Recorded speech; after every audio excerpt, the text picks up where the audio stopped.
It's the Opperman Report. And now, here is investigator Ed Opperman. Okay, welcome to the Opperman Report.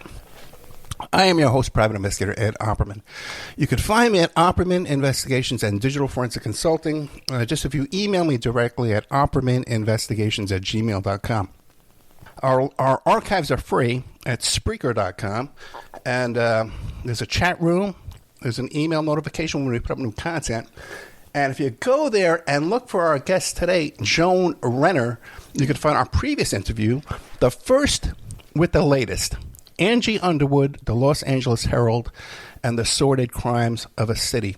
But today we have her back to talk about her new book called Of Mobsters and Movie Stars, The Bloody Golden Age of Hollywood. You could find Joan Renner on Twitter, Instagram, Facebook, and YouTube under her old book, Deranged LA Crimes. And her website is derangedlacrimes.com. Plus, you can find her a bio at wildbluepress.com. Joan Renner, are you there? I am here. Yes. Thank you for having me. Hey, thank you so much for coming back. It's been way too long. Way too long. I know. Where did the time go? I know, and I can take our little conversation off the air and clip that together and make a show out of that one. We're going to have 3 shows. Exactly. I know, right? So we're sort of sitting in the green room having a chat. Oh, yeah. Delightful one. Before we get into your new book of Mobsters and Movie Stars, the Bloody Golden Age of Hollywood, tell us about yourself. Who is Joan Renner? Well, I'm an author. I'm a blogger. I'm a true crime expert. One of the things I think I'm really the most proud of, though, is my volunteer work now I'm working with the LA County Sheriff's Department with their museum. I work as a historian, an archivist, just pretty much whatever they need. I was previously with LAPD's museum, but when their director left, so did I. And then I'm not sure how long it's been. It's probably between 8 and 10 years that I've been now with the LA County Sheriff's Department. And I love the work. I love the work. I've learned a lot about the history of Los Angeles crime, police procedure. It's just, for me, I can't imagine having a better time. Yeah, I think we talked about the first time you were on, about the first with the latest Angie Underwood story. Remind us about this book, the first book. The first with the latest, Angie Underwood, the Los Angeles Herald, and the Sordid Crimes of the City. Yeah, it's Aggie Underwood. And Aggie really inspired me. Aggie, I never got to meet her in person, sadly, but I am friends with one of her grandsons. I know him, Val Underwood. And she was an inspiration. She had her backstory is really tough. She had a tough time. Her mother died when she was a small child. She and her sister were separated, sent to foster homes. She's just one of those stories, the old-fashioned pull yourself up by your bootstraps kind of story. And she did, and she made a success of it. She just accidentally fell into becoming a reporter, a newspaper reporter. She took a temporary job, holiday season 1927, I think. And she took this job. A friend called her up and said, "Hey, I'm working at the Post, at the Los Angeles Record, and we need someone to work the switchboard over the holidays, and I know you know how because we work together for the phone company." And Aggie said, "Yeah, I'd love that because just so happens I really want a pair of silk stockings." I asked my husband, Harry, and he said, "Oh, Aggie, Agnes." She didn't call herself Aggie. She got that nickname later. He said, "Agnes, I'm really sorry. We just can't afford that." And Aggie said, "Well, I'm tired of getting my sister's hand-me-downs." So she took the job, just expecting it to go through the holiday season. And then one of the biggest cases in LA history to that time, 1927, broke. It's covered in my new book, actually, and it's a kidnapping and mutilation murder of a girl, a 12-year-old girl, Marion Parker, in Los Angeles. And the case broke at the end of 27, and Aggie was fascinated by all the activity in the newsroom when the case broke and they found the guy and they had him in custody. She said the newsroom just became alive. And she said she committed the unpardonable sin of standing over reporters and watching what they were writing. And the city editor in the paper said, "Hey," I think his name was Rod Brink. He said, Agnes, if you're so interested in the story, why don't you sit down and take dictation? And she said at that moment she realized she wanted to be a reporter. And boy, that just started her off on a whole career that would span decades. You know, that's so funny. The part, because you told that story before on the show, and the part I remember is about the stockings. She wanted to buy stockings. She wanted stock, and that's the thing. I mean, her sister was a younger sister. At that point, her younger sister, they'd been reunited. Her younger sister came out to live with Aggie and her family, and so the younger sister had a job. And Aggie didn't. She was the stay-at-home mom right then. And so, you know, she just kept getting her sister's hand-me-down silk stockings, and she rebelled. She said, no, Mas, I want my own pair, and, you know, I'll get a job. Because that's what she told her husband. She said, well, if you won't buy them for me, then I'll just get a job and buy them myself. And it was an empty threat. She hadn't worked in a long time. She'd worked as a waitress. She didn't, you know, she didn't know what to do. And then this just came out of the blue, as things sometimes do. Yeah, that was a real big luxury back in those days. Yes, it was. So now the new book of Mobsters and Movie Stars, the Golden Age of Hollywood. Give us an idea. I know I want to talk about Fatty Arbuckle, okay, but tell us. Okay. But overall, like, what kind of big cases did you cover in that one? I covered it. Actually, it runs the gamut from cases people probably will never have heard of before, which I think is always a good idea, and to people like Fatty Arbuckle, Clara Bow, the silent film star, Mae West. And there's a story that's particularly interesting, I think, that shows the power that the studios had not only in the city, but over their actors. They could dictate your life. You know, if you wanted to have a child, you had one if the studio said it was okay. Wow. You know, they had an enormous amount of power. And one story in the book is Girl 27, and it's about a young woman who was raped at an MGM event. And there was a documentary made about her life story. She's deceased now. And it's unbelievable the power that the studios wielded. And you see that with things like another case is Busby Berkeley, the famed choreographer. Wait, let me stop you right there, because I have in my notes here when we were talking before. Sure. Studios and the teen girl party. Now, that story you're talking about, Girl 27, right? Yes. That's the one where the studio held a party and they brought in hundreds of little teenage girls. Is that it?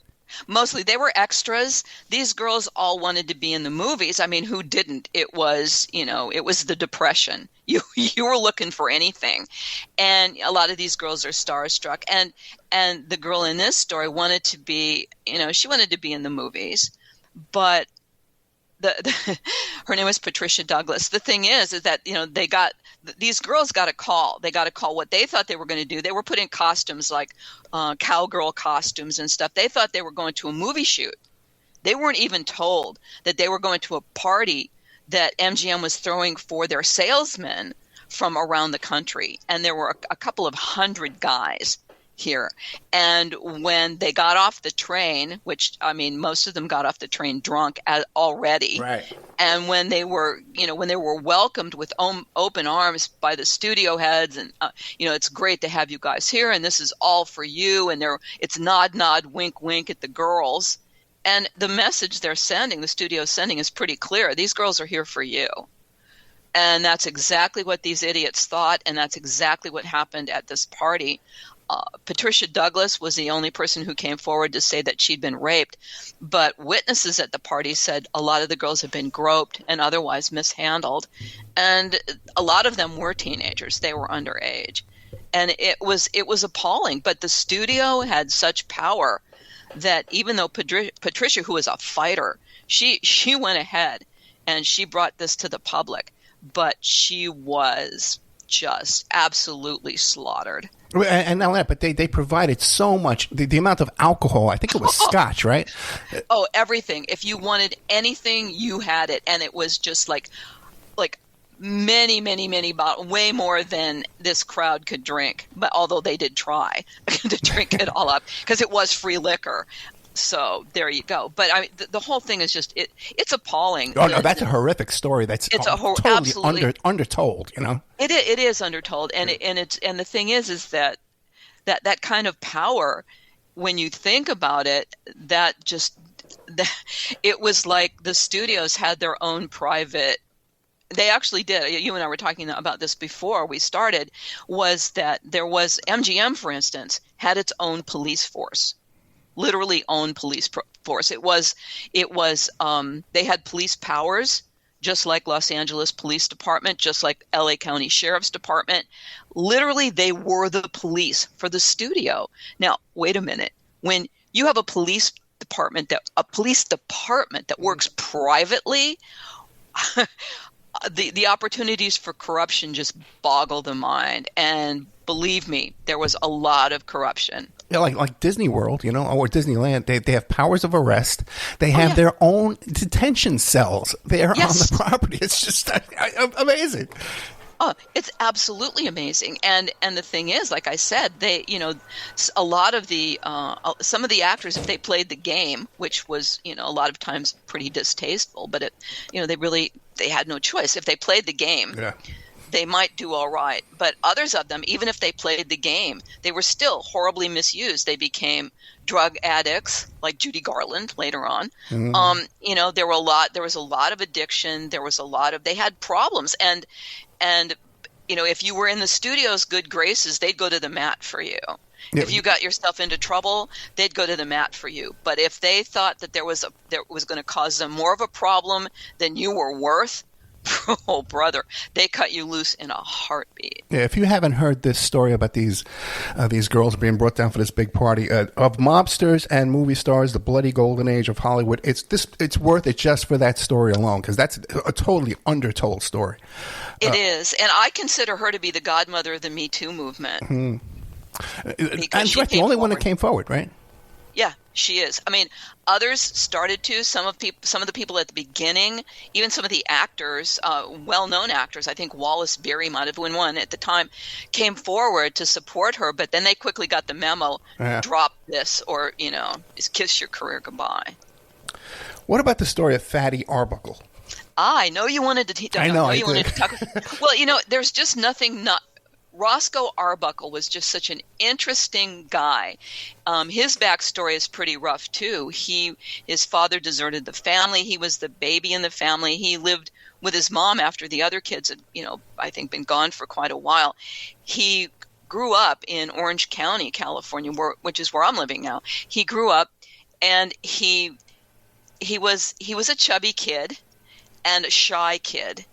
And so when traveling actors and whatnot came through, Santa Ana, I think is where he was, he would go and see them. And it was just like being transported. And you hear this from a lot of stars who had troubled lives, especially back in the day. They would lose themselves in the movies or, whatever. And it was just a way. And they thought, oh, that's just a magical place. I want to go there. And sure enough, Fatty Arbuckle was at one of these shows once, and there was a part in this particular show for a kid actor. And for some reason, the kid got sick, or it was a no-show, whatever. And they'd seen Fatty hanging around, so they put him on stage, and the light bulb, just that magic moment, just went on over his head. It's like, yes. And the first time he got laughs, oh, that was it. He found his calling, and and that's why it's so tragic that his story ends so badly and with so many misconceptions about who he really was. Well, what happened then? What were the allegations, and then what really happened? Okay, the allegations were that he was with some friends. It was kind of like a boys' weekend, and it was over Labor Day and in 20 something. Sometimes I forget dates, but a couple of his friends went up. He had this car. He had this amazing car. It was like the Fatty Mobile. People everywhere recognized it. And he and a couple of friends of his drove up to San Francisco kind of to take a break. He'd been making film after film after film after film, and it's tiring. And so they went up to San Francisco for the holiday. and he's in San Francisco. And there was a young actress, and also she designed clothing. A lot of this stuff isn't known about her. She was treated badly too. The victim in this case, well, they're both victims really. Virginia Rapet. Virginia Rapet was an actress. She was a clothing designer. She was a beautiful young woman, and she heard about the party Fatty was having up in his suite at the hotel, and people heard she was in town. She got invited. She told her friends, she said, "Look, I'll go over there. If it's a stiff, I'll leave, but if it's really going, I might be able to make some Hollywood connections there, and then, I'll tell you guys and you can come over." And so she goes to the party, and this is where actually I think the myth begins. Mm-hmm. She gets to the party. She's drinking, I think, gin blossoms, I think is what the drink was called. It was basically gin and orange juice. She liked that particular cocktail, and so did Fatty Arbuckle. They're drinking, they're talking.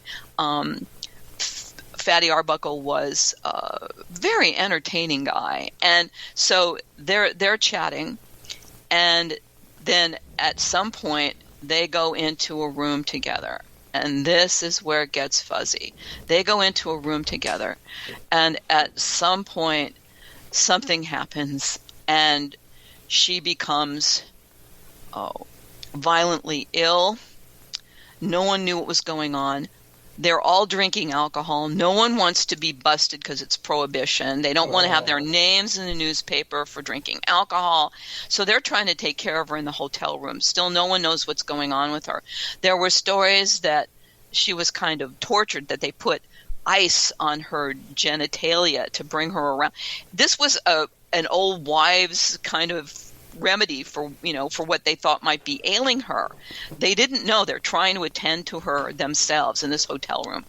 And once they didn't take her. They should. All the things they shoulda, woulda, coulda, they didn't do. And it's all because it was butt covering. They're saving their reputations, and that would probably happen pretty much the same way today. But the end result is that Virginia Rapet dies, and Fatty Arbuckle is accused of killing her. And the way it's supposed to have happened is he's supposed to have sexually assaulted her, and because he was such a big man, he supposedly crushed her to death under his girth. And that was the story that went around. And he was actually tried for her death, for her murder.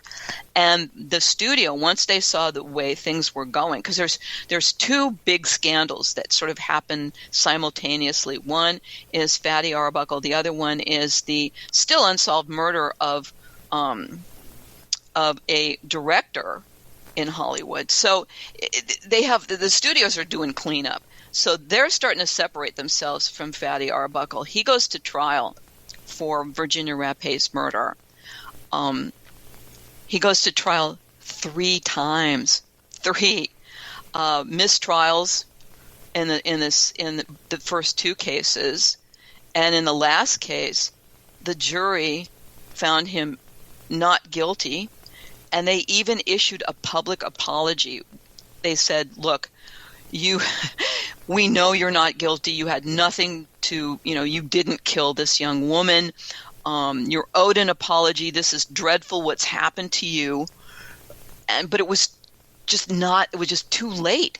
The public perception was already that he was a degenerate, and people had boycotted his films. He wasn't allowed to make any films. He found out who his friends were. Yeah, look at me, 100 years later, and I still thought he was guilty. I thought, they covered it up or something. I thought, No, what they did was they just fed him to the sharks. Yeah. And it's really sad because he did find out who his friends were. Buster Keaton, the famed comedian, a lot of times gave Fatty work. And sometimes Fatty worked under the pseudonym William B. Good, like Will Be Good, or something like that. And so he did write some scenarios for some of Buster Keaton's films and everything, but his career was basically over. And the rumors that went around were that everybody, I think even to this day, people have heard the rumors that he assaulted her with a Coke bottle, that there was all these awful, atrocious things that happened. What probably happened, and again, there's no eyewitnesses. The only two people who know for sure were Virginia Rapé and Arbuckle. And what we can surmise from what we found out over the years is that they probably had some sort of consensual fooling around, whether it was intercourse or not. I don't know, but there was probably something consensual going on. But she was somehow that it became this whole big thing. I think there was a lot of anti-Hollywood sentiment going around at the time anyway. The stars were living big, and their lives looked really good in the movie magazines. Mm. But, a lot of people were resentful of it. And I think that, Fatty just got caught up in this whole thing around Hollywood, and he was kind of the Judas goat. They just heaped everything on him, drove him out into the desert to die, and that was the end of it. But it wasn't the end of their problems. But it brought about the movies doing the self-censorship thing and all that. But for Arbuckle, he spent several years really just on the outside, just with the friends that he did have. And at the end of it all, it looked like he was going to get a chance at public redemption. There were some people who wrote articles saying, isn't this enough? He hasn't been, he's been scapegoated. This is ridiculous. And finally, it looks like he's going to get back in front of the fans, which he always wanted to do. And he's at dinner with some friends. He either was just about to make or he had made a deal to star in a couple of films under his own name on the screen once again.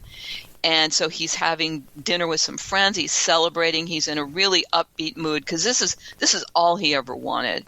This was his dream. This is all he ever wanted. And so he says, this is the best night of my life. Oh no, I'm afraid to hear the rest of this. Go ahead. Well, you've seen enough movies, read enough books. You know what happens. I hear the way you're building it up. When you say this is the best night of my life, of course he dies later that night in his bed, I think, and that's the end. He never got his chance at public redemption in the way that he wanted, and it's a tragedy. And for Virginia Rapé, she was characterized as loose, a prostitute, this and that, because she was a forward-thinking young woman, and she was.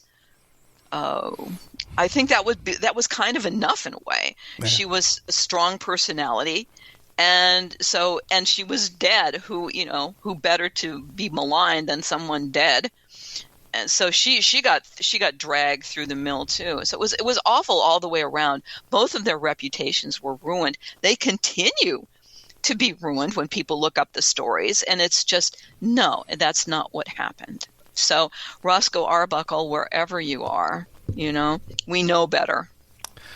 Talking to Joan Renner about her book of mobsters and movie stars, The Bloody Golden Age of Hollywood. So the book is called Of Mobsters. We haven't mentioned one mobster yet. Which mobsters are we talking about during this period of time between 1919 and 1939?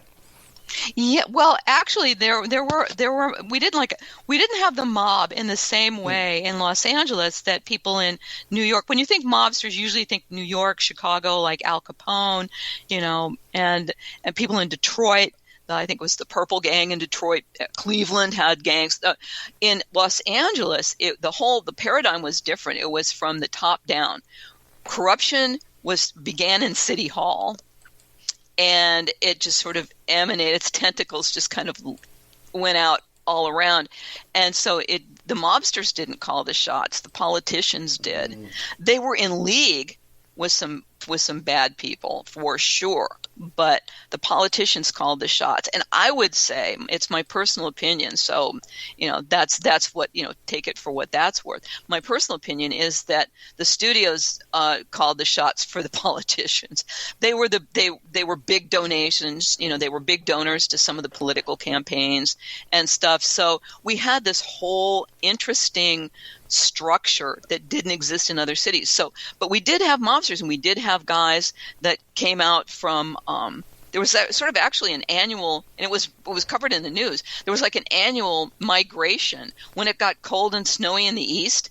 Gangsters came west because they were snowbirds. They came out here for the weather. They'd pull a few jobs, and then they'd go back to Chicago, Cleveland, wherever they were from. And it's amazing. So the mobsters in this tale, really, in these stories, I'd say, let's see, who would be a good one to talk about? I guess the moguls were the mobsters, right? They actually were. Yeah. I mean, and that, again, that's in my opinion, but. Well, they call it the industry. It's still an industry town. These guys have a lot of power. Yeah. It so is. But we had people like like Tony Carnero, and all of the criminals. It seems like, and I think for pretty obvious reasons, I think that crime in LA has sort of a cinematic flair that you don't see in crimes. Every place has sort of the crimes that characterize the area. Like their hashtag Florida man is, I mean, come on. You already have in your head, right? You're laughing. You already have in your head what that means. And LA is its own brand. And so I think a lot of it is really cinematic. And one of the guys I really like is Tony the Hat Carnero. Tony Carnero was a bootlegger. He was one of those guys that saw the opportunity in Prohibition. A lot of guys that were just low-level thugs or very much on the fringes made their fortunes during Prohibition because they started because people have a misunderstanding of Prohibition too. It was not illegal to drink. It was illegal to transport or manufacture liquor. And in some cases, manufacture was okay if you were making sacramental wine for churches, or if, or you could, as a private citizen, make actually what I think was kind of an enormous amount. Was it something like 200 gallons? I can't recall, but it was ridiculous. As a private citizen, you could make enough for your private consumption, but the transportation of it and the sales of it was illegal. So Prohibition was this sort of like, it was doomed to fail from the very beginning because they couldn't quite figure out what to do about it. And Tony Carnero is just one of those guys, and there were hundreds who actually made his fortune in that way. And Tony was always kind of thinking ahead. And one of the things that he did, because this is, during Prohibition, you could go to a speakeasy. There were speakeasies and stuff, and but he had this idea, and he wasn't alone, to refurbish an old barge and take it out just at what was then I think the 3-mile limit, and water taxi people out to this refurbished barge where they could not only drink, they could gamble. It was a win. It was a win-win. People lined up for these water taxis in Santa Monica and other places to get out to these gambling ships like crazy. It was like he was minting money. And when finally they, California politicians they're apoplectic that he and others are getting away with this. And it's like they're flaunting the law. Well, of course they are, and they're flaunting the law, and so were others who were involved in the same business. But it was average citizens who really, were supporting it. They were the ones who were taking those water taxis or, and so Tony Carnero had this. He had the Rex, which was kind of a luxury gambling and drinking barge. And so once California politicians get it together and they decide this is it, we're tired of them just thumbing their nose at the law, they decide that they're gonna they sort of redraw boundaries so that it makes the 3-mile limit impossible. And in order for Tony Carnero to have accommodated it, he would have had to have been more like 7 miles out to sea or 10 miles. It was not going to profit. It was not going to work. And so they decide, okay, there's going to be this bust. They figure out this whole bust with local law enforcement, state law enforcement entities. They're gonna bust Tony Carnero on his gambling ship and just show the world this is not going to happen. So they go out there. They didn't figure on Tony having a huge water hose that he used to douse any of the police ships that came close. He still had guests gambling and drinking on his ship. He wasn't holding them hostage exactly, but they were there for it. He finally let them go, but it was the law enforcement was just like, are you kidding me? And he's on his bullhorn, and he's acting like a captain of the ship. He's going down with the ship, he says, and he's not leaving, and it was just chaos. And so these police ships are circling Tony Carnero, and he's fire hosing them into oblivion, and he's just refusing. And they call this whole event the Battle of Santa Monica Bay. And Tony ultimately, and he's quite quotable. He thinks pretty quick on his feet. And finally, he decides, I think, to throw, to cash it in, to throw down the towel. But he says the only reason actually that he's going to get off the ship is because really he needs a shave and a haircut, and the only thing they don't have on the ship is a barbershop. Class. I think I remember that story too. Classic. Class act. So he's just, he just was one of those flamboyant kind of bigger than life gangsters in LA that we had a lot of. And I just love the Battle of Santa Monica Bay because he's a bad guy. He's not he did all kinds of awful stuff, but you end up rooting for him. Because don't forget derangedlacrimes.com. That's where you can find Joan Renner, her website. Now, what about, we were talking off the air about some Bonnie and Clyde types? Oh, yeah. Okay, so I have a section. The first part of the book deals, I call it Two of a Kind. And I'm dealing with a couple of criminal couples. And the first one is a couple that actually, and this is amazing to me, that this is probably not a very well-known story, which is just, I love telling these stories because people go, really? I never heard that. And I love that. This is about a couple. They were both teenagers when they started on a killing spree. They robbed banks. They killed law enforcement officers. They were Bonnie and Clyde, like maybe 15 years before Bonnie and Clyde. When they were conducting their crime spree, Bonnie and Clyde were in grammar school. And their names were Dale and Marie. And Dale and Marie cut a wide swath from the Midwest to the West Coast. And they, like I said, they committed just a bunch of crimes. They were part of a gang, and then they started working on their own, mostly. And they were really just, I think that Marie was possibly the more violent of the two. And Dale was a pretty violent guy, but I think she was more violent. She would not hesitate to shoot you, just not hesitate at all.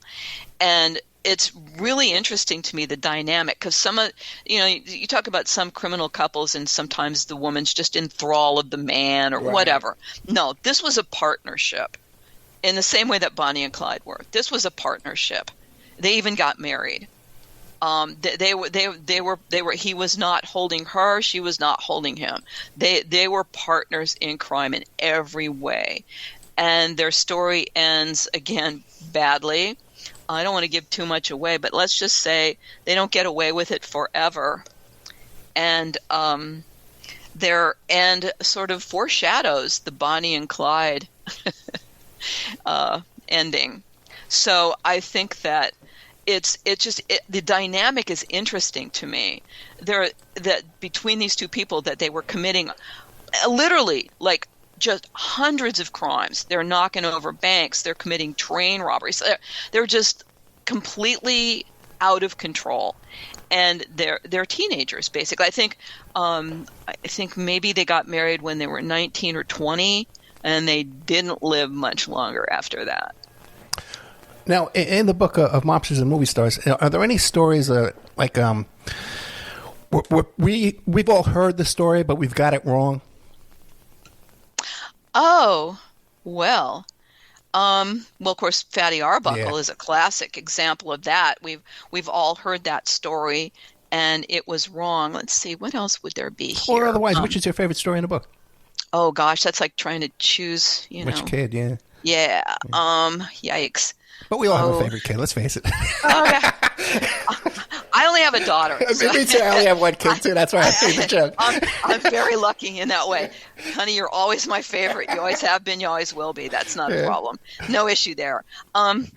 Gosh. Oh, there's so many good ones. I think one of my favorite ones is a story about a politician, an honest politician, pretty much, in Los Angeles, which in this particular era was like really almost unheard of. It's a fictional story. Go ahead. Yeah, I know, right? And he gets caught up. He's really trying to hold the city's government, the mayor and all of his cronies. They even call them the City Hall Gang or the combination. He's trying to hold their feet to the fire, and they are starting to recognize that he's a nuisance, a big nuisance.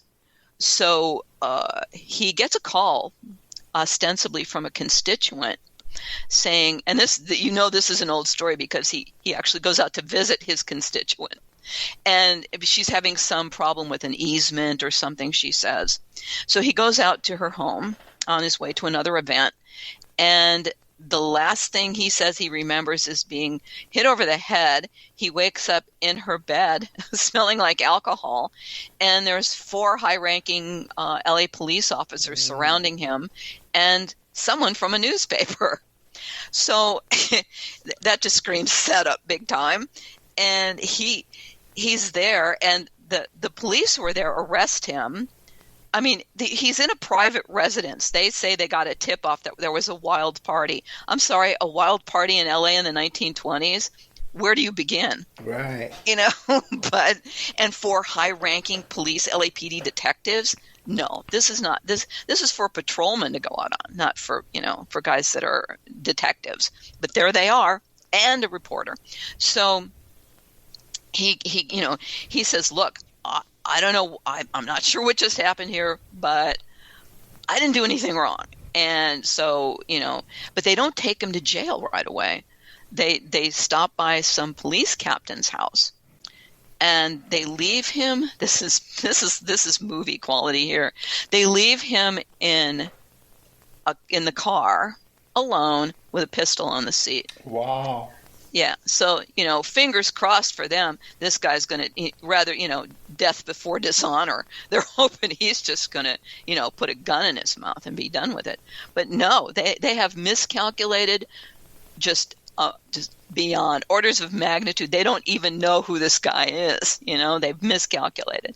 They come out, he's still alive, and now they've got this problem. What do we do? He said, "Take me to jail. If this is what's going on here, then arrest me, book me, take me to jail." So now they're up against it. They can't drive around with him all night. He's not going to commit suicide. What do we do? They take him to jail, and he's sitting in a tank, and I think he's at Central Jail, LAPD's jail, and he's sitting there, and his attorney shows up. And he says, Carl, we've got to get you out of here. And he said, I know, I didn't do anything. And the attorney said, no, you don't understand. We have to get you out of here. And then he said, do you know, and then he gives the name of a woman who Carl Jacobson, the councilman in this case, knows as a well-known local madam. And he said, yeah, I don't know her personally. Of course, they'd all say that. I don't know her personally, but I know who she is. And the attorney said, well, Carl, they, whoever they are in this case, I've heard that they are going to inject you with her blood. And he said, what? Why? Well, she has syphilis. Oh, my God. Yeah.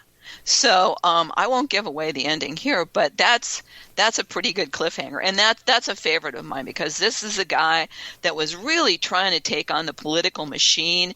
And boy, they are going to some amazing lengths to see that this does not happen, because there was a lot of money to be made. So we've covered a couple of stories where, like, the moguls came in and smeared somebody, like this guy here. They smeared him. What about stories where, wrongdoing was going on, but the moguls came in and they covered it up? Busby Berkeley. There you go. I've heard that name. Busby Berkeley, yeah, the famed choreographer of 1930s movies.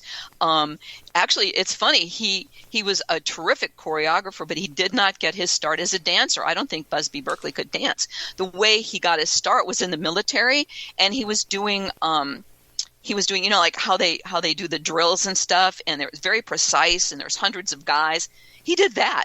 He choreographed those before he ever stepped foot in a studio to choreograph dancers. So his how he got to the movie choreography thing is really, I don't think anyone else has ever taken that path, starting in the military and ending up, with movies. So Busby Berkeley, I'd say, is one where he got his they came to his rescue. He was a drinker, a heavy drinker. Everyone knew it. He was a guy who liked to relax in his bathtub with a couple of martinis. And he was at a party. And he's drinking Busby Berkeley style, which is to say, to intoxication. And he is going to, he has another event to go to. So he excuses himself from the party. He probably shouldn't have been driving. But in those days, and for decades beyond, it was pretty commonplace. There was sort of a, wink, wink, he's got a snoot full, whatever. I mean, that was just the thing. Yeah, plus cars were like tanks back in those days. Yeah, well, you they bounce them around off of things. Yeah, they kind of were and they kind of weren't. I mean, so he takes off, and he's got a big car. I don't remember if it was a Lincoln or I think it was a Cadillac, big Cadillac. He drives off and he roars off down the street from this party, and he's driving on what was then, I believe, Roosevelt Highway. It's Pacific Coast Highway now. He's roaring off to his next event or whatever. He crashes into a couple of cars. He pulls into a gas station. He claims that he's had a flat tire. Then he tries to get in a car of someone who's driving away. I've got to get out of here, he's saying. He ends up not getting out of there. He is in a deep problem here. He's caused the accident. All the witnesses saw it that were there. They all saw what happened. He was the cause of this accident. 3 people end up dead eventually. 3 people end up dead. And Busby Berkeley was an earner for the studio. And so and he's pitching it every which way. A tire burst, and there was no evidence that anything like even remotely like that happened. He was drunk. He was driving drunk. He crashed in a couple of cars. He ends up killing 3 people. That's it. I think they were all from the same family. He kills these people. But the studios, he had value. He still had value. So they think, okay, what are we going to do? So they get him probably the best attorney you can get when you're in a situation like this, Jerry Giesler. Jerry Giesler was well known as Get Giesler. If you were a high profile person in a problem, you wanted Jerry Giesler. They get Jerry Giesler. Busby Berkeley makes his first court appearance. I think it might have been for the prelim or something. He makes his first court appearance on a hospital gurney. Yeah, they wheel him in. So he's looking pathetic. How could this fine choreographer and this poor man who's suffering possibly be drunk and kill 3 people? And I mean, it is just on and on. and on. And the studio, they didn't cover it up. They just got him a smart attorney. And the people in the jury box are amazed because testifying to his character are all these, some of the Hollywood stars from the studio, conveniently, supporting his story of, he wasn't drunk when he left the party. He was just fine. Something must have mechanically wrong with the car. And so you got to figure that people in the jury box, they're going to be a little starstruck. They're hearing some of their favorite stars testify, in favor of, to support one of their favorite movie directors. So it's a foregone conclusion that Busby Berkeley gets away with what I consider to be murder. But it's interesting to watch all the machinations that go on, with the case and the people involved, and your heart goes out to the families and stuff because they were just in the wrong There's nothing place. worse than a cover-up. There really isn't. And I talk to so many guests that come on, and all they want is justice for their family members. Yes. And everywhere they turn, and I hear the story over and over and over again, everywhere they turn, they're just being shot down and shut up, and they're not being, videotapes aren't being turned over, body cam isn't being turned over. It's just heartbreaking sometimes. Oh, it really is. And so, there's a long history. This is nothing new. Yeah. And then you start thinking you're going crazy. Maybe, I'm overreacting. I'm imagining. We're talking to Joan Renner, and the book is called Of Mobsters and Movie Stars, The Bloody Golden Age of Hollywood. We got enough time for one more good story. What else you got? Oh my gosh, I hate to give them all away. Just one. I want people to read the book. Let me see here. Okay. I got a good one. Another one of my all-time favorites has got to be a woman called Clara Phillips. She earned the nickname Tiger Girl. Why? Because she murdered with a hammer the woman she considered her love rival for her husband's affections. Clara Phillips, Tiger Girl, ends up breaking out of jail. Or did she? Was she helped or did she break out? She gets out of the jail in Los Angeles. She ends up making a mad dash across the border. She ends up in Honduras when on the brink of a revolution. The LA County Undersheriff is dispatched to go and try to bring her back to face justice. And it takes so many twists and turns. It's just unbelievable. The thing is that she had a lot of support in Honduras. When she and her sister, one of her sisters, Etta Mae Jackson, Etta Mae went on the run with Clara, and when they end up in Honduras, and they became sort of a cause celeb. They're like, the Hondurans who knew about the story thought, well, this is an honor slaying, a love slaying. She didn't do anything wrong. I beg to differ, and the people in Honduras, I don't believe, ever saw the pictures of the victim, the crime scene photos that show why she was called Tiger Girl. This was a brutal homicide, just brutal. And at first, they thought it was committed by a man because it looked like a sexual assault and a homicide. And because the woman's skirt was pulled up, she had been battered to just really almost beyond recognition with this hammer. She was hit so hard with a hammer, and you've seen this before in many cases, I'm sure, where it breaks, the hammer breaks, and she broke this hammer on this woman's head and body, and just a horrible death. But the Hondurans are like, they're romanticizing her. And she and her sister are living it up. They have benefactors there that are, buying them cigarettes and soda pop from the United States and having it imported. And the poor undersheriff, Eugene Biscalouz, goes down there. They deputized his wife because even then as a male, you couldn't transport a female prisoner on your own. Just not happening. So they deputize his wife. She goes down with him. His half-brother, who's also in the sheriff's department, goes down with them to try to bring Clara Phillips back to face justice. and they're waiting on an extradition order, but it doesn't come. So it's up to Biscaluse to use his powers of persuasion to talk Clara into coming back to the United States. And there are so many interesting pieces to this story. A lot of moving parts. This is one of my all-time favorite stories. I'm surprised that no one's ever made a movie about Clara Phillips, to my knowledge. Yeah, I was just about to say the same exact thing. And clearly, this is before they had insurance liability issues. Just deputizing brother-in-laws. Well, they deputized his wife. I know, that's what I'm saying. Yeah. But here's the deal.